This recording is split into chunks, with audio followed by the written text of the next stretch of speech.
בואו נדבר רגע על הבחירות. זה לא הפתיע הרבה שהבחירות יוקדמו, אבל מה כן הפתיע? הפתיע שהתפרקות גוש הימין זה הפתעה מאוד מאוד גדולה. עכשיו, לדעתי זה קורה בגלל שדגל התורה הבינו שכנראה נתניהו ימרח אותה, או שהסיכוי שהחוק הזה יעבור בקדנציה הזאת איתו מאוד נמוך. בואו נעביר את זה בשלב הבא, או בואו נאיים על נתניהו לפחות, לא רק שנעביר, בואו נמנף את המצב שבנט ולפיד רצים ביחד.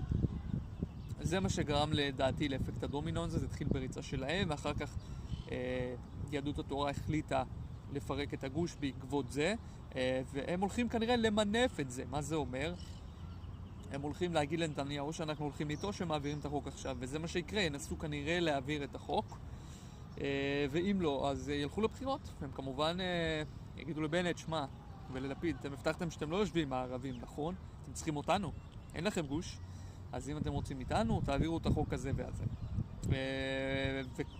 אז אתם שואלים, רגע, איך זה יקרה? לפיד גם שם. אז לפיד יתרץ את זה שזה בנט דחה, ונתניהו בכל מקרה היה מעביר את זה, והם רוצים לאחות את השבר עם המגזר החרדי, וכל מיני קשקושים בשביל באמת לשרוד פוליטית.